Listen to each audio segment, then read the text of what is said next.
Hello, Jeando. Good morning, Kevin. In the last few episodes, we've been discussing learning to do and Alexander's concept of what it means to learn to do something.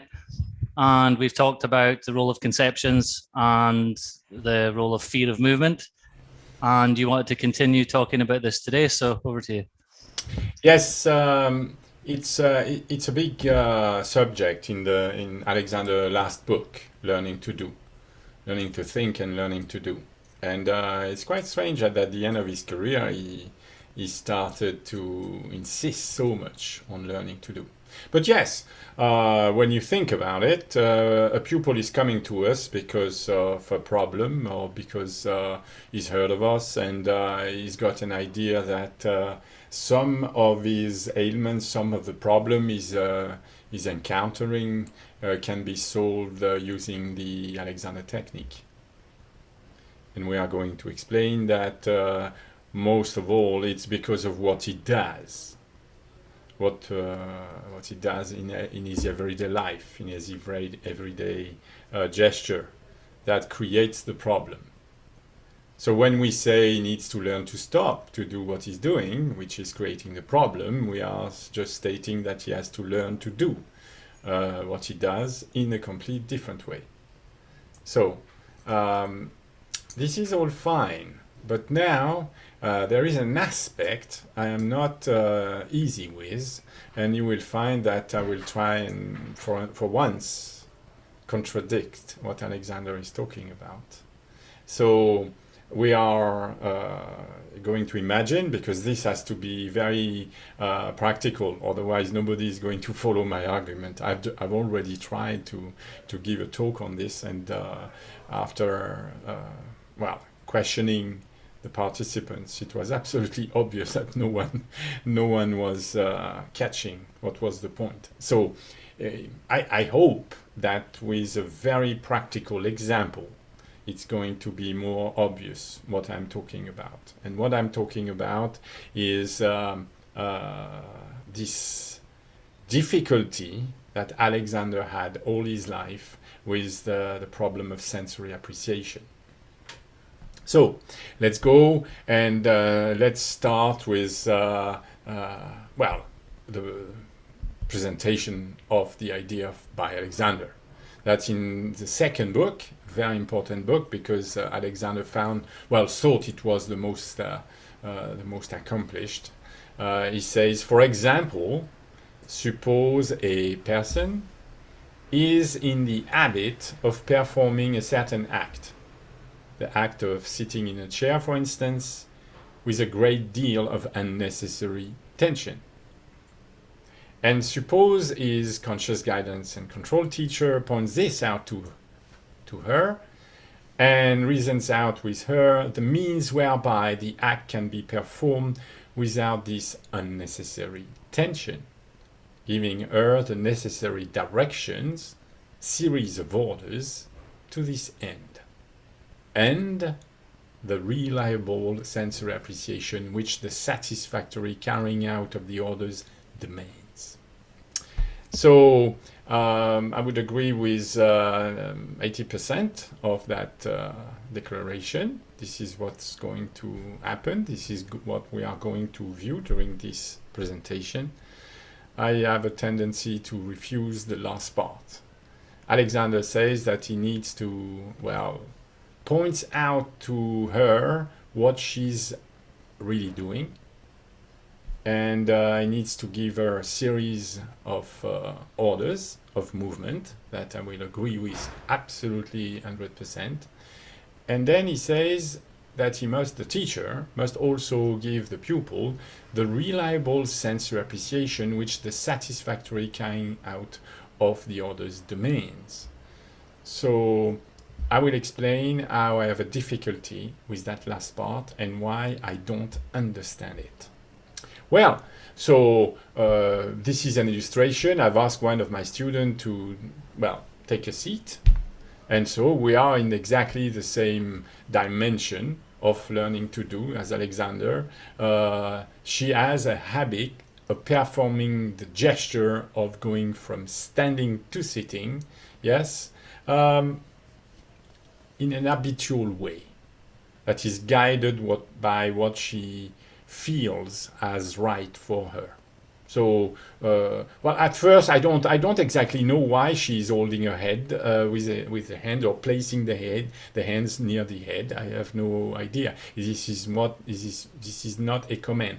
In fact, this is not exactly a procedure you're looking at the moment. What you're looking at is the habitual way. I've caught the student performing the action just because I gave her one order. I said, when you're sitting, we are going to start.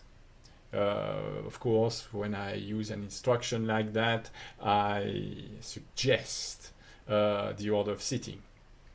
And this is not a means whereby order. Of course, it's the end I am indicating. I'm saying to the pupil, could you please sit? And so, as all the sessions are videoed, I have in this way the evidence of how the habit of the person is unfolding. This is quite interesting because this will help establish that we have a habit. It's very important to have video evidence, because it's very simple. You just take 3 or 4 different sessions, and every time there is this moment when I will ask the pupil to sit down, and every time we have an unfolding of a series of movements that are happening in front of your eyes, yes, and all these movements of the different parts are coordinated to produce a gesture. It's very simple to set 2 series of movements, well, next to each other on a screen, and establish whether this is really a habit. Is the person varying in a way of sitting? This is astonishing. Most of the time, not. The variation are very, very little. Yes? And it's something to present to an audience, well, a series of 6 or 7 different moments when the event is taking place, when the person is sitting, and they are very, very definite repetition of coordinated actions. So, for the moment, I want you to follow Alexander's idea. Without that problem to be solved, we have a habit of performing a certain act. And so it's quite interesting. You will see, to observe what is happening. We see that there is a number that is placed on the back of the person. I am measuring the angle between the upper torso and the vertical of gravity. It's quite interesting to see. By that, you must understand that when you have a sort of a rectangle, so the torso is in fact defined by 2 cavities. There is the pelvic cavity and the thoracic cavity, and these 2 cavities are joined by a spine at the back. And I follow Alexander in this, I call this pretty sturdy bag, he called this, an elastic bag, the torso mechanism. And so, in order to obtain an angle, when you have a more or less a rectangular form in space, you must apply 2 movements to it. There must be a movement at the top and a movement at the back, and you will find that the proportion of movement at the top and the back is going to give you a certain value. It's interesting here that the value is increasing. We start from 35 degrees, that's what we call our monkey, which is deflection in standing, and we see that when she sits down, she's automatically, every single time, she's increasing the angle of the torso to the vertical of gravity. We will see that this is a choice that is not really conscious on her part. She needs to do that in order to sit. You will also find that when she's sitting, there is something quite obvious, is that she's raising the shoulders. And we will see also that she's depressing the upper chest. She's got, there is a distance between the top of the front of the sternum and the front of the thigh. And you will find that if you were to measure, which I've done, that every single time she has a tendency to fold the torso at the front and shorten the front of the torso.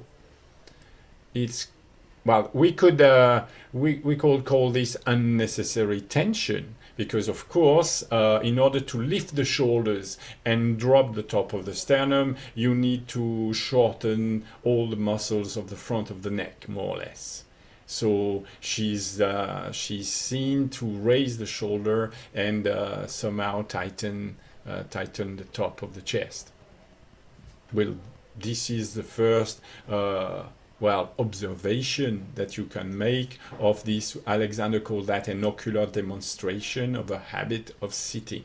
So we have an ocular demonstration. Remember that ocular demonstration are at the heart of the creation of the Alexander technique, because F.M. Alexander was observing himself in mirrors.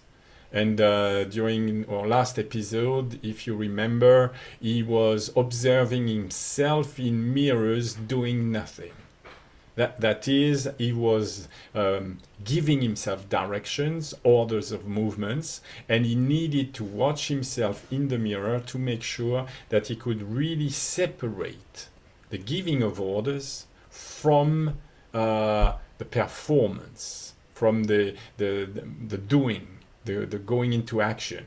It was necessary for him because there are different parts moving at the same time in different direction, and we will see today at different speeds. And so in order for him to remember what he wanted his intentions to be at the moment of performing the gesture, he needed to organize his mind.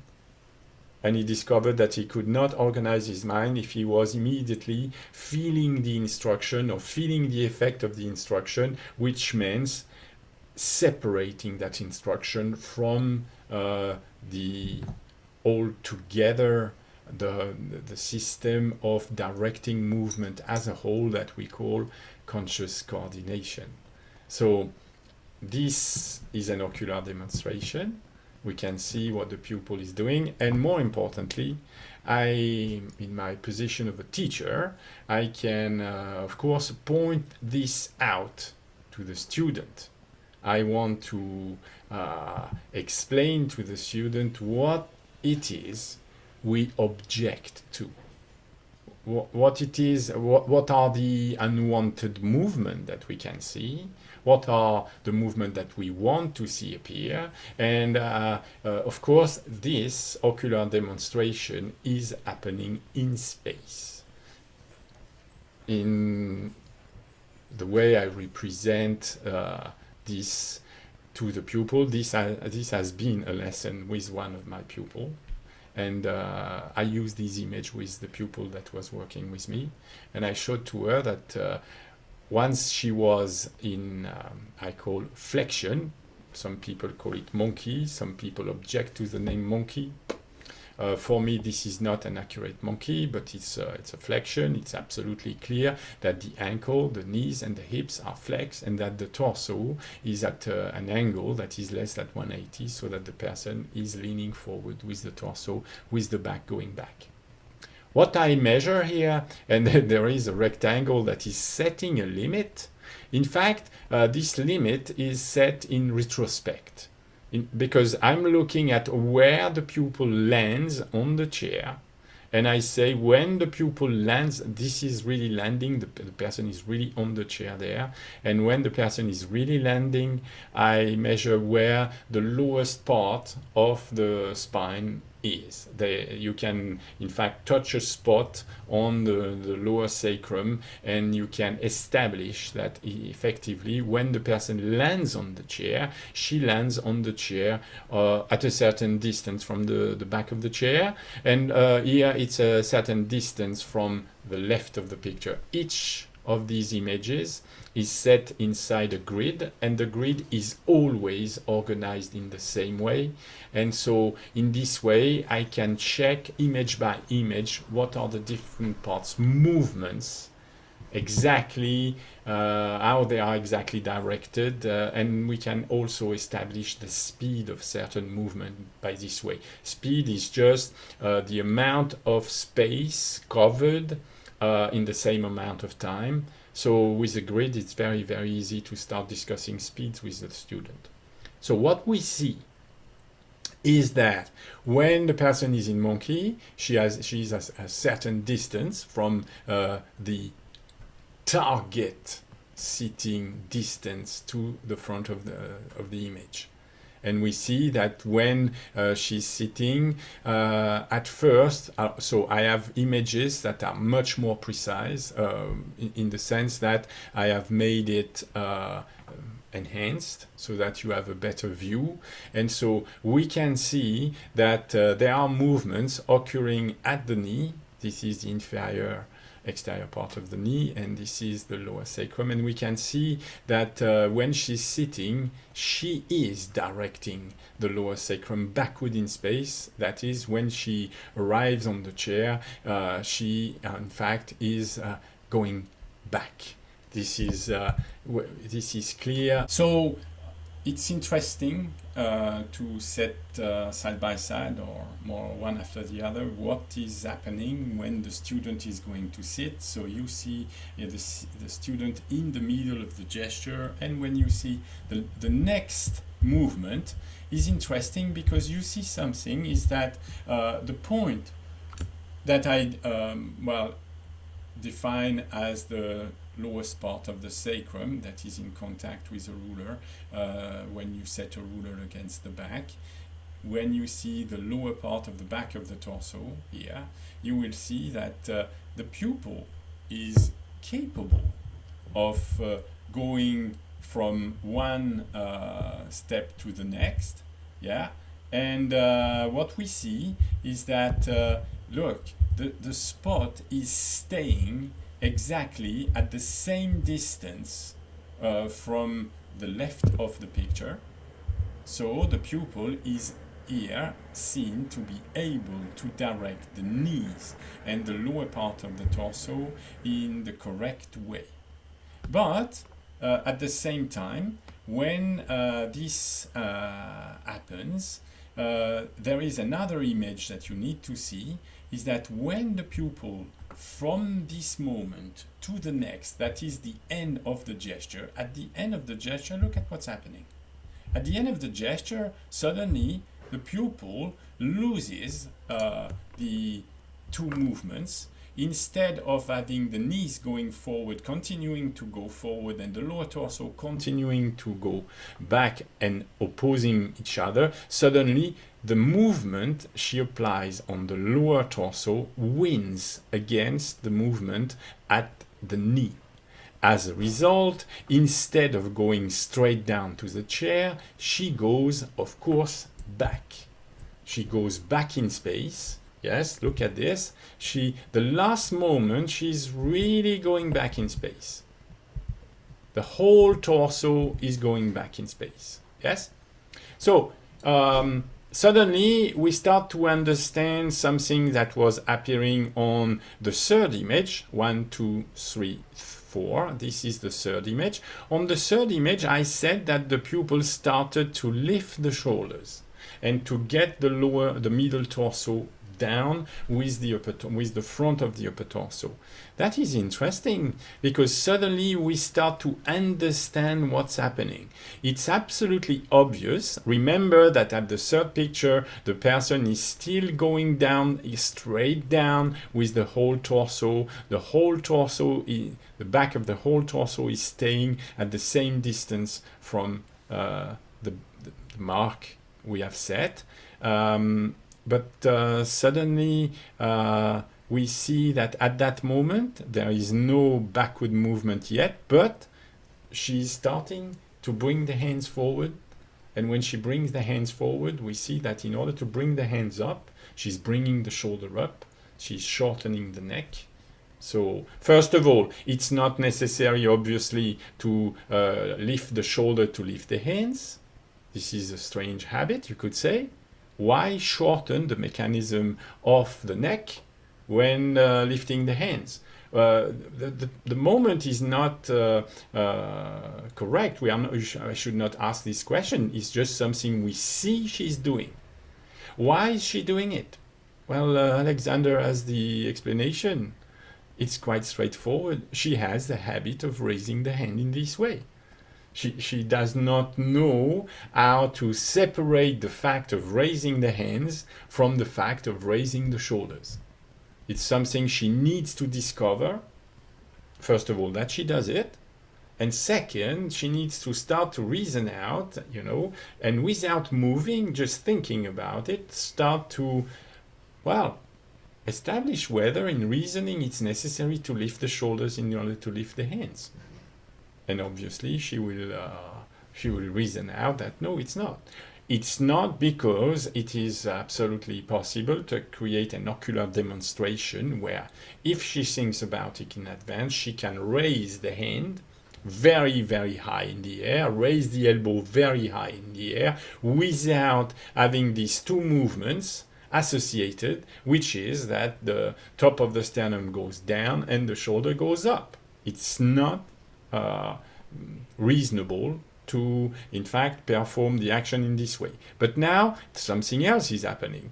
We start to have an idea why the person is, in fact, starting to raise the hands long before she's bringing the lower torso backward. Yes? In this image, you may have an idea is that she raised the hand in protection, because of course going from standing to sitting is a gesture that involves equilibrium, and equilibrium is a word that denotes physical activities where there is a support. We will say that the support is at the ankle, and there is a load, and we are going to see that if the torso weight is set too far backward relatively to the heels, the person is falling backward. It's very simple. So it appears that the person knows that she's going to have the lower torso go very far back relatively to her heels. Well, I'm not saying that she has an intellectual understanding or an intellectual knowledge beforehand of this fact. No, it's more of a somatic knowledge, somatic cognition. She knows that going to sit on a low chair means for her to threaten her equilibrium without any solution other than trying to compensate. And it's absolutely obvious when you look at the sequence that she's compensating before the problem arrives. She's anticipating. It's unfortunate because she's anticipating by shortening the mechanism of the neck and sinking the upper torso. It's unfortunate because we know that this affects the shape and the functioning of the torso itself. It will affect her breathing, it will affect her blood circulation, it will affect her digestion, and she's going from standing to sitting and many times during the day. And this is a habit she has. So no matter how many lessons she will take, thinking of lengthening the back, thinking of getting the neck be free, it's what she does that creates the problem. It's not her feelings, yes? She does not feel she's falling when she's raising the hands in the air. She just has a habit of raising the hands in the air because this is a way for her to, in some way, protect herself. Well, I don't think she's really well protected. I think that considering the distance between the back and the back of the legs, I consider that if she was continuing to be directed this way, pushing back in order to sit, pushing back with the knees instead of forward and away, and if the chair was taken away, she would really fall down. And very often you will find that many people have a movement of fall. They don't sit in a chair. They lose the equilibrium and they fall. Really. Of course, if the chair is there, there is no problem. Most of the time there is a chair there. Yes? So we start to reason out that there are things that the person is doing. It is absolutely correct from one stage to the other. If you look at the middle stage and the next one, you will see that the person obviously is capable of directing the movement of the whole torso directly downward. On these two pictures, there are difficulties, there are problems. The person is seen shortening the front of the torso. This is something we want to stop, of course. But apart from that, from the middle to the next stage, we can see that the person is absolutely capable at the moment of having one movement of the knee and one movement of the lower torso that are coordinated together to in fact, make the person descend vertically on the chair. So from there, we can imagine that it would be quite interesting to reason out the whole gesture from the start and think, okay, what we need, in fact, we need to have the person flex to start with. On this image, there are different arrows that I have put. Yes, I wanted to show first that if you take the top of the sternum bone and you measure the distance from the top of the sternum bone to the top of the thigh, it's quite obvious that when the person is going to sit, what you will see is that this distance is shortening more and more. Why is it that the person is folding the torso? Well, when you start folding means shortening the front. Yes. What is seen is that in this case, there is a spot on the spine, which I call lumbar 3, the middle of the lumbar region, that is directed backward in space. And when you see this, you see that the spine is bent in two.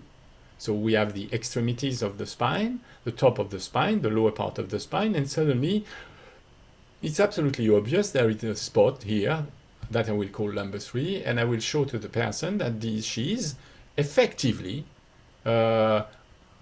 allowing a movement of the middle lumbar spine backward.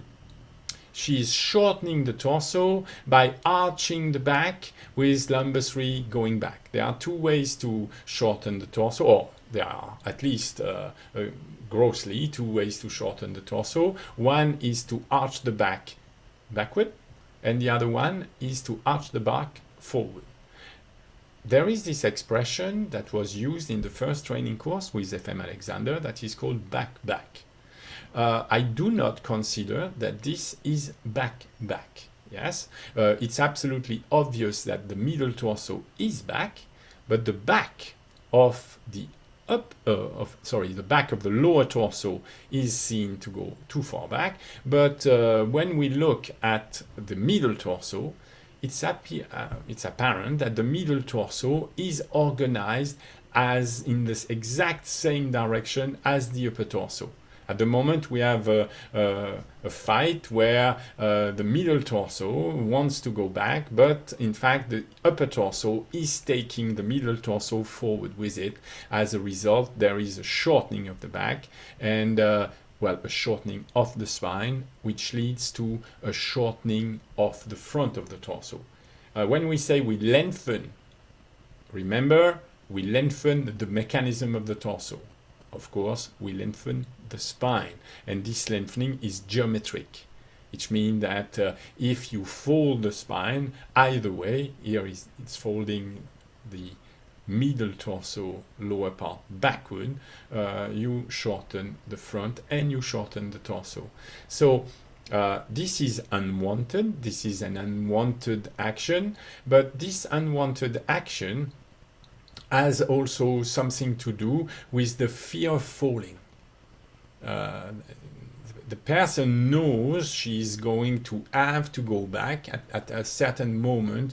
The person would say, well, I cannot escape having my knees going back at the last moment, and if the knees are going back and the, of course, lower torso is going back, there is no other way. Either fall back or completely collapse the front so that to get some weight forward.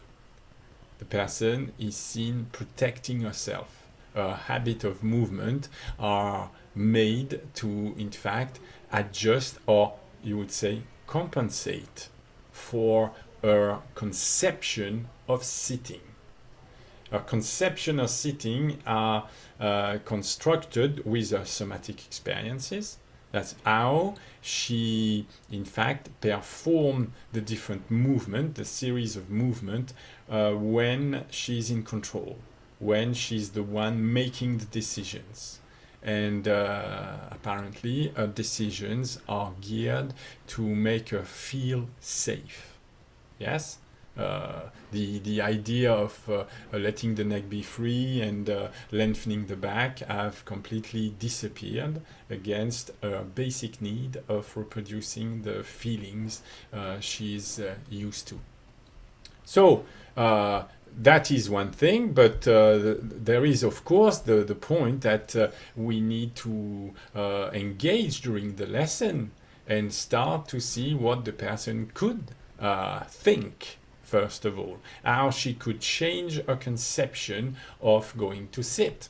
And Alexander is very well aware of this question, and he says those who are fortunate or unfortunate enough to undertake to act as teachers are well aware of the difficulty of finding an adult who can, as we say, think of more than one thing at a time, or perform satisfactorily any evolution requiring the coordinated use of even two parts of the organism. This creates many difficulties. This kind of sentence creates many difficulties because there are many undefined expressions. What is the coordinated use? Yes, of what are the parts of the organism Alexander is talking about? Yes, and thinking of more than one thing at a time. Well, we have a difficulty here, is that we discuss an activity where equilibrium is at stake, where the person is showing signs of fear of falling.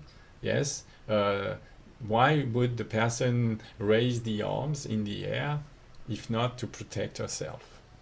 It's a very common action that is known. Every elderly person that breaks their hip bone have a curious habit, which is called the parachute reaction.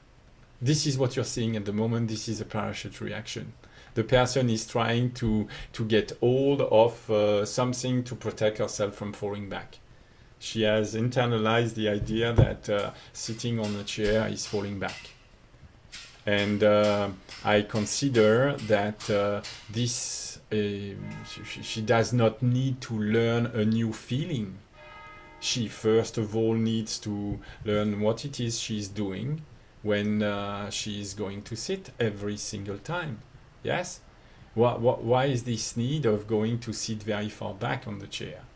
She will tell us that she's got a limitation in the movement of the knees, And I need to explain to her that this limitation, curiously, is only apparent at the last moment when she's reaching to touch the chair. It's obvious that between these two actions, it's suddenly possible for the person to maintain a direction of movement of the knee and a direction of movement of the lower torso, such that between the two actions, she's really, in fact, going down on a vertical with the lower torso. It's absolutely obvious, of course, that it's not the case so much with the upper torso. The upper torso continues to go forward, yes, but it's obvious that for me, there is a capacity for her to direct the lower torso in direct opposition with the knee.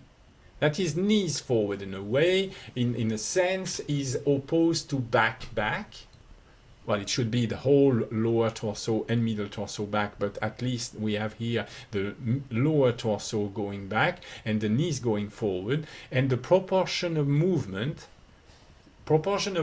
means that you can think of having more or less movement backward of different spots. And so it's possible suddenly to reason out, to create a diagram where you could think, well, if I can increase both actions when I reach the last, well, difficult psychological moment when I cannot but repeat the old habit of moving backward very sharply with the lower torso, then suddenly the pupil has a way to, in fact, present the problem to herself, not as I should not feel this way, as the feeling is too strong, as I can't do it because I can't feel what you're asking myself.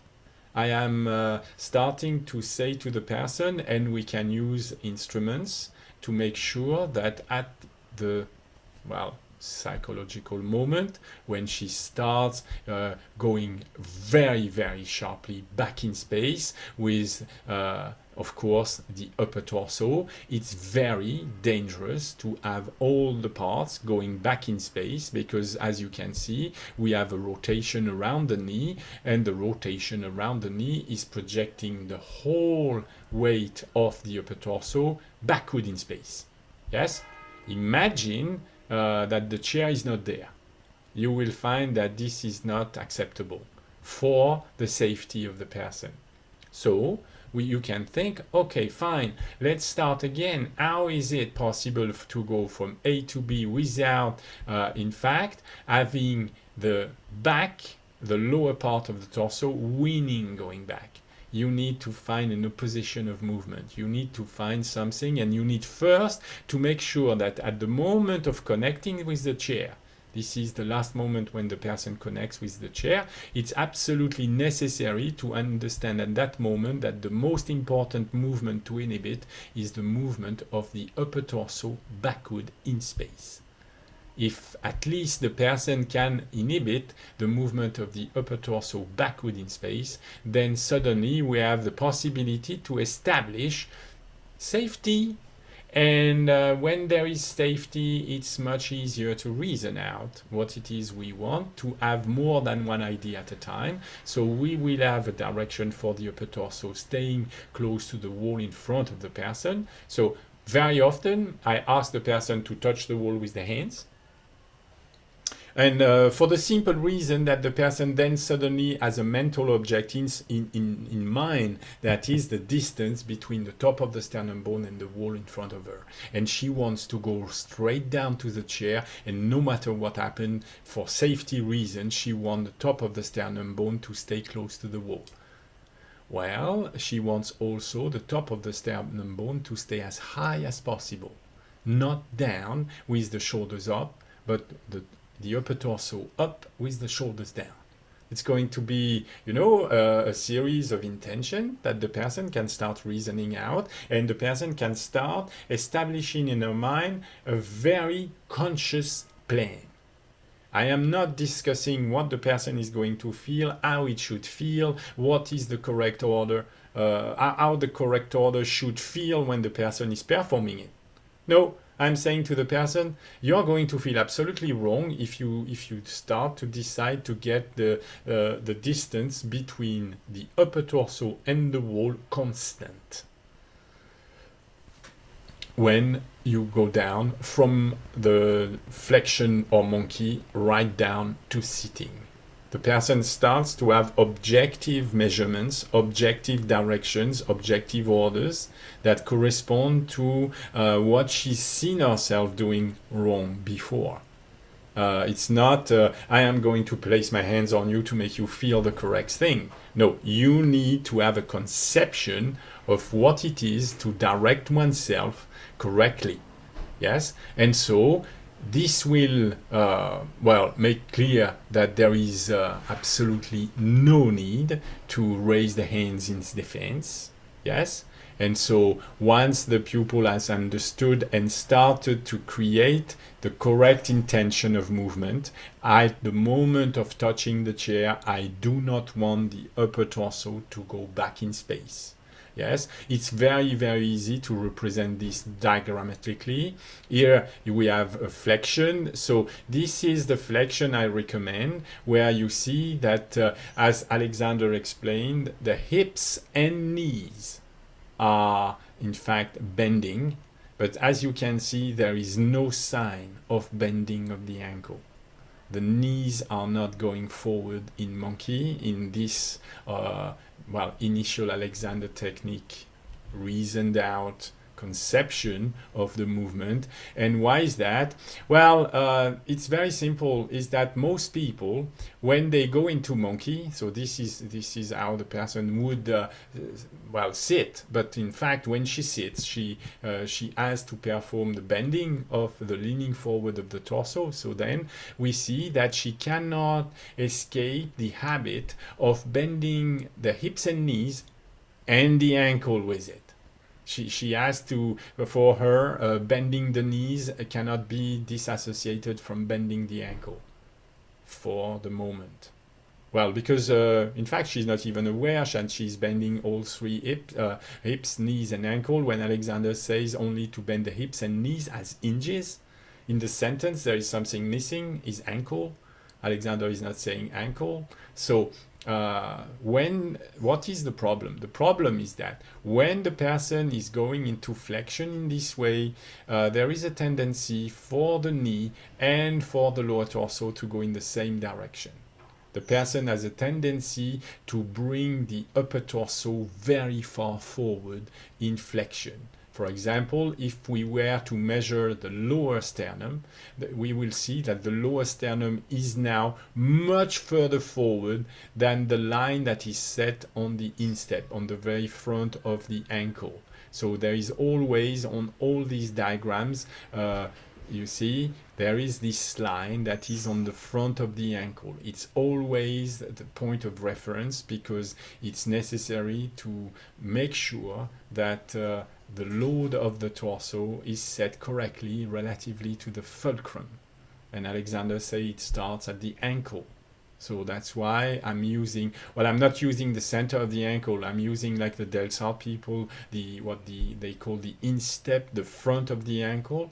Well, it's quite handy, and very often it's very necessary to set the point of rotation outside of the joint. Most people think that if there is a rotation in between two mechanisms, it must be at the joint.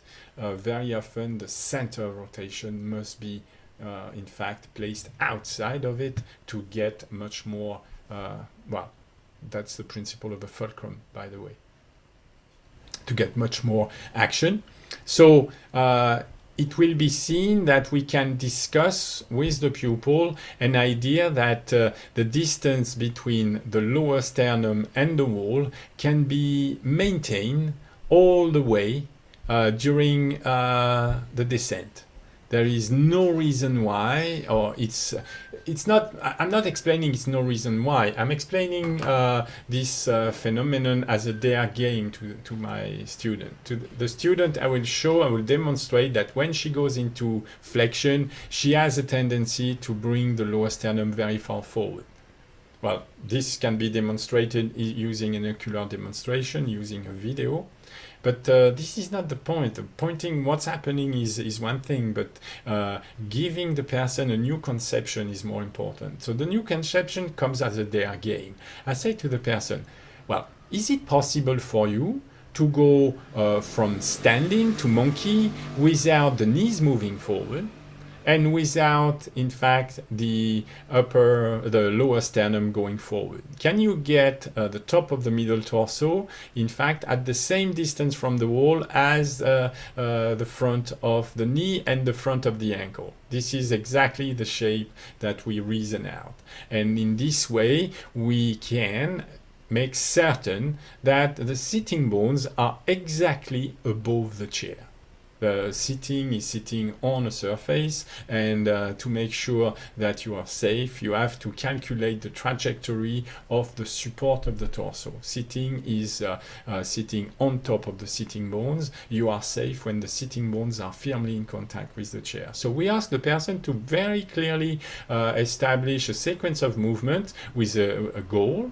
And the goal is to set the safety of the organism first. We want to see, and it's a dare game, because at first, for the person, well, first of all, not bending the knee to go into monkey is like something the person has never felt before. It's going to feel very wrong, going to feel very threatening. Yes, it's something to say, yes, I want the sitting bones to be above the chair. It sounds absolutely reasonable. But when it's time to, dare, going into the unknown, it's another matter.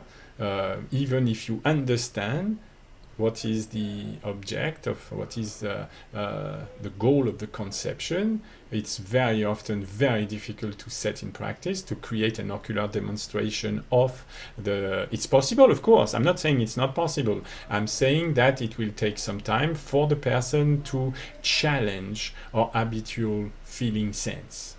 And having somebody, a touch teacher, coming from the exterior and placing the hands and maintaining the equilibrium of the person is going to rob the person of her capacity to make decisions in uncertain and adverse conditions.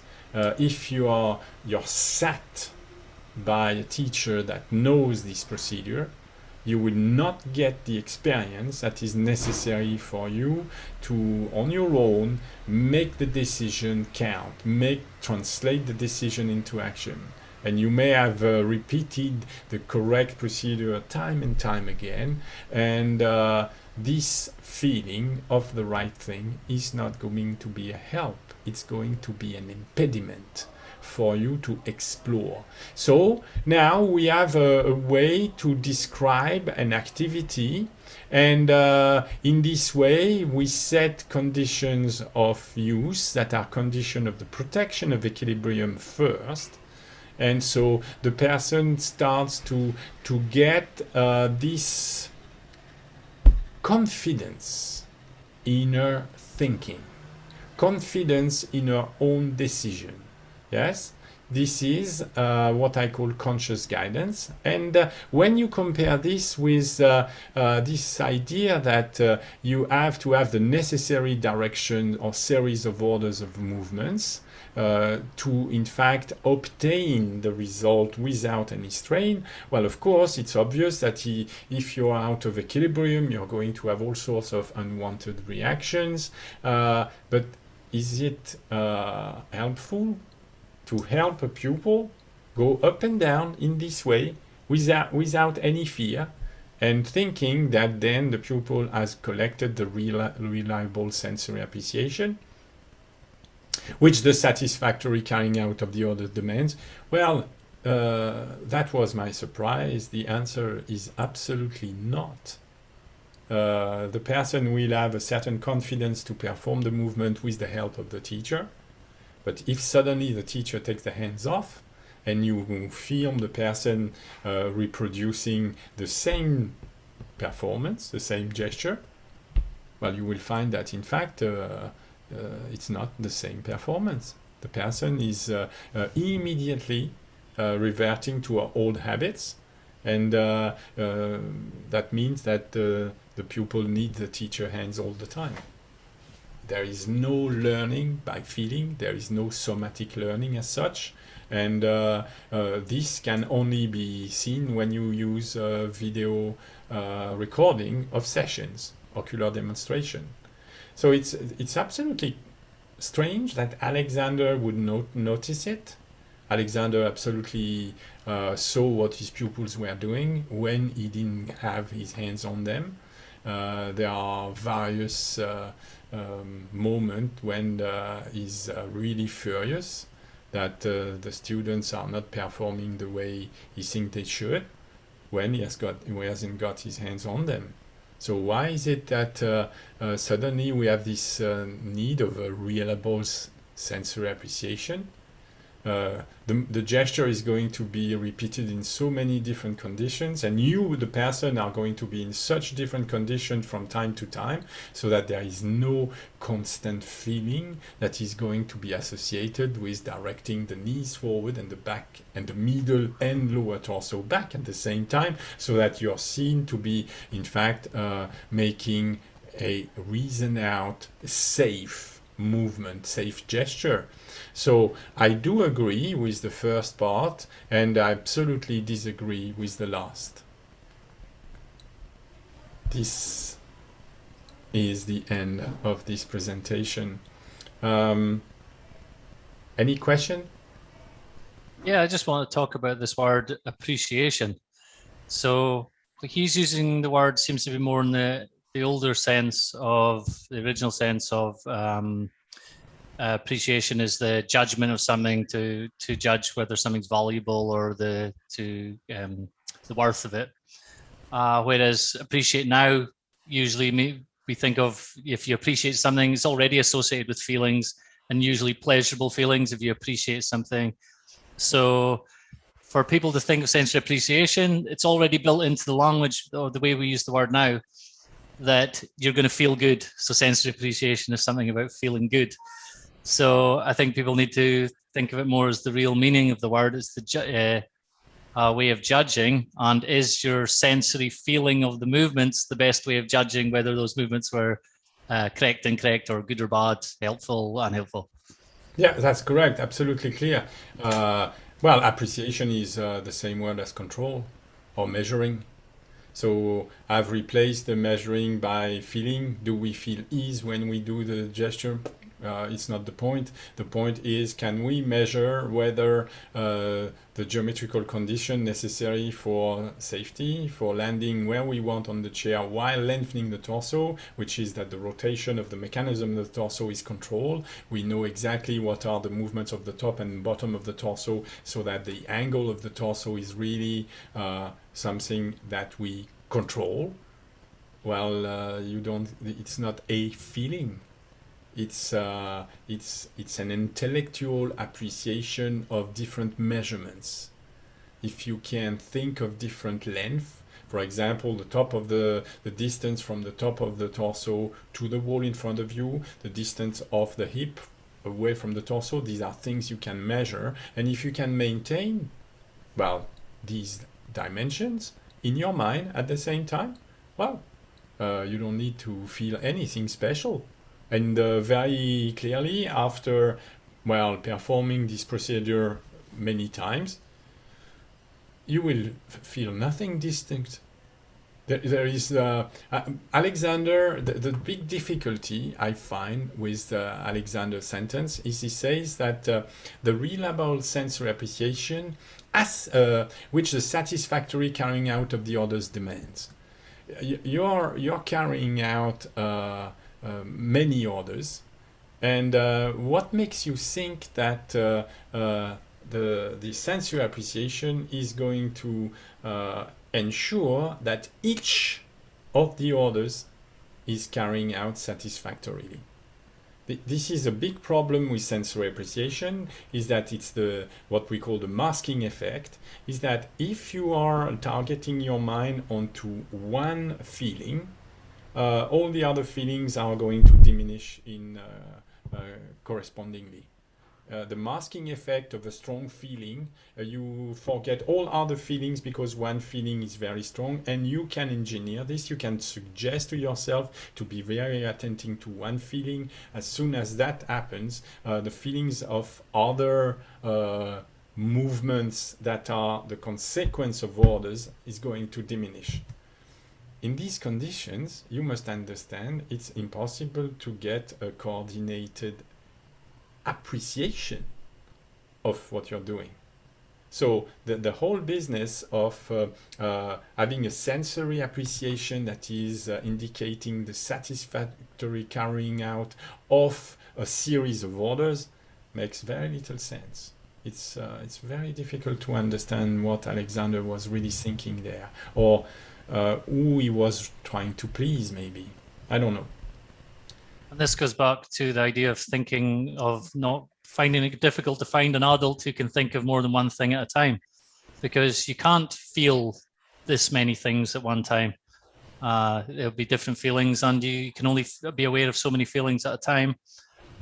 So if you're trying to understand all the cause and effect relationships of the whole complex structure, or like of a lot of the complex system, it's impossible. You're using the wrong level of impressions in the first place, and you're asking yourself to use your faulty sensory appreciation is the problem, and then you're asking yourself to use the problem to solve the problem.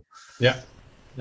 And so so it means that this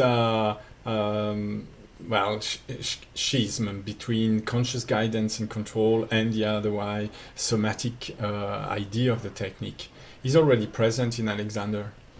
So it's as if Alexander is writing for everybody. You can, if you're on the somatic side, you will really concentrate on this satisfactory feeling that you should experience, the reliable sensory appreciation associated with correct carrying out of orders. If you are more on the conscious guidance and control type, as I am, as you are, you will find that, in Alexander, there are also indications that reasoning out, that conception is the main, the constituent problem of all the defects we can see.